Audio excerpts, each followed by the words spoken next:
Muito bem, meus caros. Muito bem, eu espero que vocês estejam aí todos ótimos, não é? Olha, acaba de cair uma chuva rápida, mas assim, muito refrescante aqui em São Paulo. Muito bom, ainda bem. Isso ajuda a gente a viver, viu? Bom, vamos conversar um pouco aqui a respeito de literatura, não é? Mas olha, antes de entrar no tema de hoje, eu tenho dois avisos importantes para vocês, tá? Nesta semana, eu estou fazendo uma série de lives lá no Instagram, explicando detalhes da minha oficina de escrita criativa, tá? Eu, inclusive, tenho publicado aqui o convite para vocês todos os dias, para vocês estarem lá comigo às 21 horas no Instagram, né? E hoje acontece exatamente a última live, tá? E essas lives em que eu explico questões da minha oficina de escrita criativa, essas lives vão ficar gravadas aí mais alguns dias, tá? Agora, por que eu estou fazendo isso? Eu estou fazendo isso como uma preparação e aí vem o segundo convite para vocês, né? O segundo aviso. Eu estou fazendo isso como uma preparação para a aula inaugural que eu vou dar na próxima segunda-feira, dia 22 de março, às 8h30 da noite, às 20h30, lá no YouTube. No YouTube, tá? Vai ser uma live, uma aula ao vivo, lá no YouTube, na segunda-feira, dia 22 de março, às 8h30 da noite. E durante essa aula, eu vou abrir então as inscrições para a turma deste ano da minha oficina de escrita criativa, tá certo? Depois eu vou deixar aqui o link para essa aula ao vivo lá no YouTube, tá bom? Mas assim, eu quero reforçar com vocês isso. As lives do Instagram, elas estão ótimas, por quê? Porque eu estou tendo a oportunidade de explicar com detalhes vários aspectos da oficina, né? E depois também, quer dizer, as pessoas podem fazer perguntas, então eu consigo aí tirar uma série de dúvidas do pessoal, tá? Então, não deixem de assistir as lives, elas estão todas lá disponíveis no meu perfil, tá bom? Bom, mas vamos então ao tema da nossa conversa de hoje, né? Vejam, na semana passada eu falei com vocês a respeito da questão da consciência, né? Segundo lá a perspectiva, o pensamento daquele filósofo francês, o Henri Bergson, né? E aí, pensando nisso, durante a semana, eu me lembrei de um ensaio da Virginia Woolf, né, chamado Ficção Moderna, tá?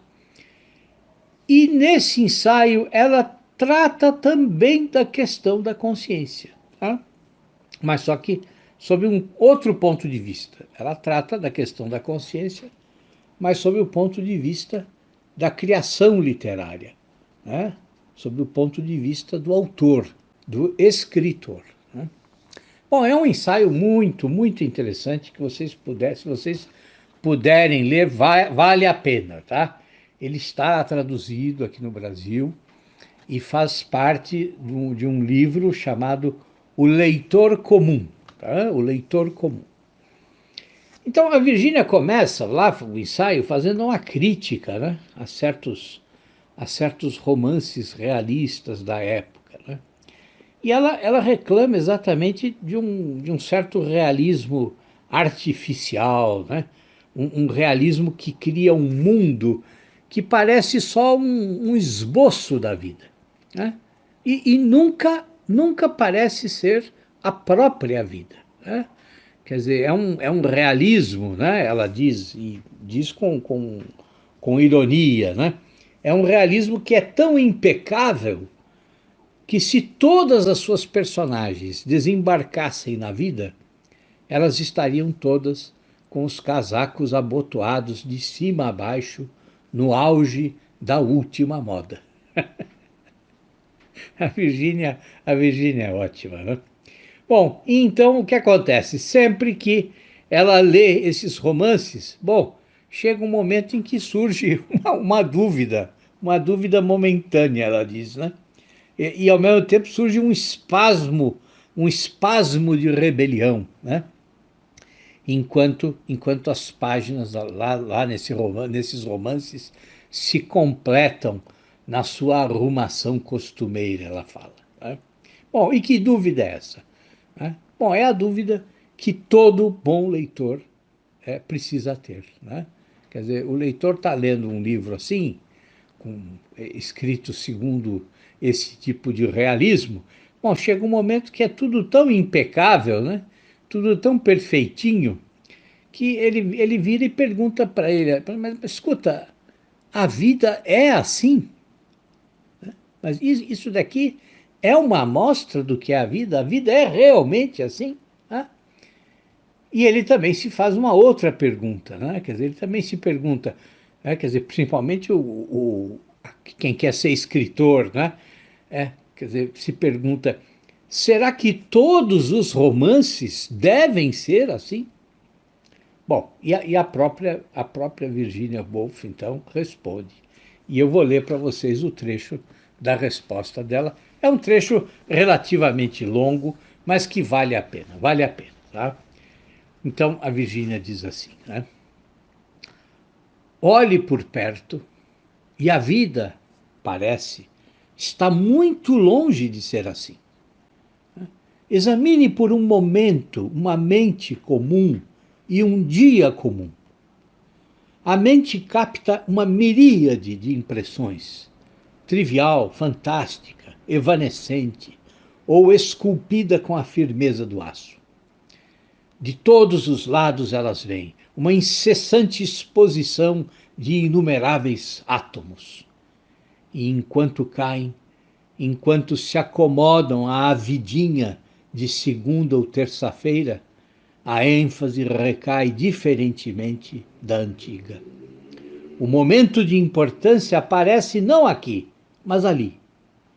Portanto, se o escritor for um homem livre e não um escravo, se puder escrever o que escolheu, não o que deve, se puder basear sua obra em sua própria intuição e não sobre a convenção, não haverá trama, nem comédia, nem tragédia, nem interesse amoroso ou catástrofe no estilo aceito, nem, talvez, sequer um único botão costurado, como são os dos ternos de Bond Street.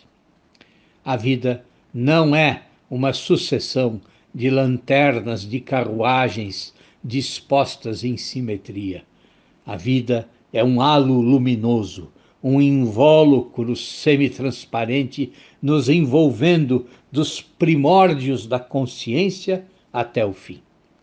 Não é tarefa do romancista comunicar esta variedade, espírito desconhecido e ilimitado, qualquer que seja sua aberração ou complexidade, com tão pequena mistura de estranheza e formalidade quanto possível? Não estamos pleiteando simplesmente coragem e sinceridade. Estamos sugerindo que o estofo próprio da ficção é pouco mais do que os costumes em que nos fizeram acreditar. Ah? Muito interessante, né? Muito interessante. E ela segue dizendo que os escritores, né, precisam se esforçar para chegar mais perto da vida, né, para preservar mais sincera e exatamente aquilo que lhes interessa e que os impulsiona.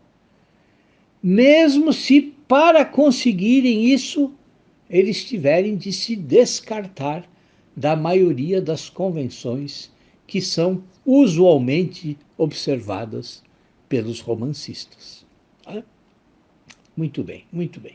Agora, continuando, né? Vejam de que forma a Virginia Woolf completa o pensamento dela. Né? Ela diz assim: recordemos como os átomos caem na mente, na ordem em que caem. Tracemos a configuração, ainda que desconectada e incoerente na aparência, com que cada visão ou ocorrência atinge a consciência. Não tenhamos como certo que a vida existe com mais plenitude no que é comumente considerado grande e não no que é comumente considerado pequeno. Bom, então percebam que tipo de realismo ela busca, que tipo de realismo ela deseja. Ela quer um realismo que consiga mostrar as experiências interiores dos personagens. Ela quer um realismo que mostre como a mente capta a cada instante uma miríade de impressões. Bom, mas então, quer dizer, mas como é que a mente capta a vida? Como é que a nossa mente percebe a vida a cada instante?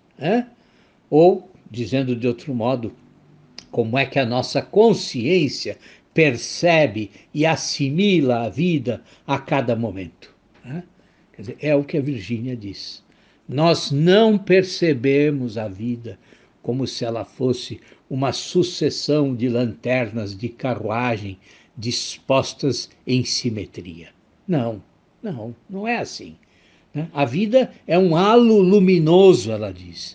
É um invólucro semitransparente que nos envolve dos primórdios da consciência até o fim.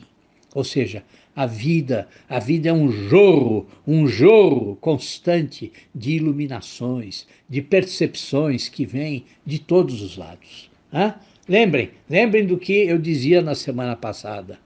Lembrem do que o Henri Bergson fala. Quer dizer, ter consciência é reter o que já não é, o nosso passado, e antecipar o que ainda não é, que é o nosso futuro. E isso acontece de tal maneira que, na verdade, é como se o presente não existisse.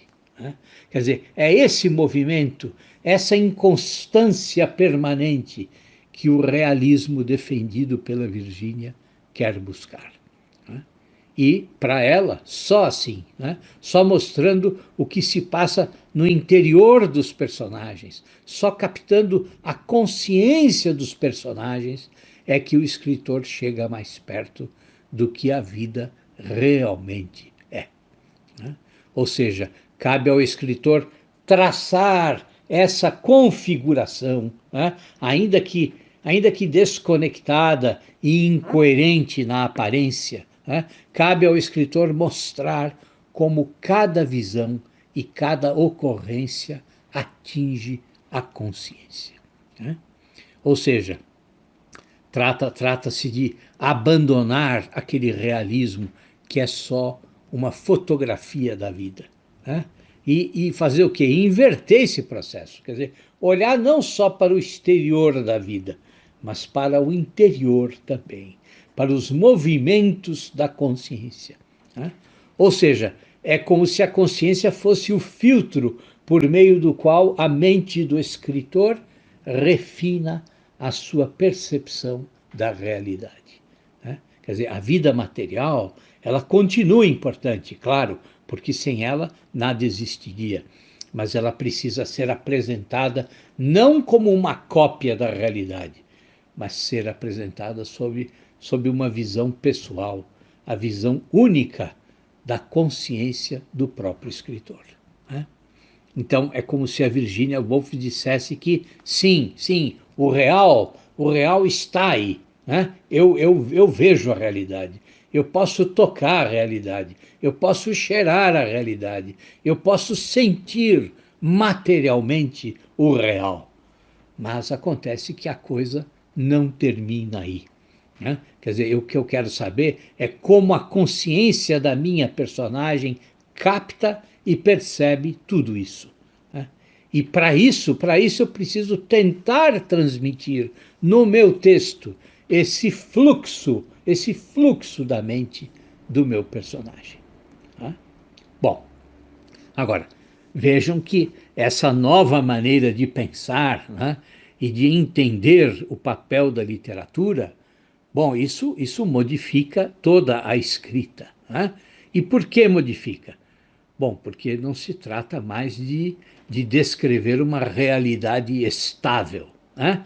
Não se trata mais de descrever a realidade como se ela estivesse aí congelada ou como se ela fosse imutável, né?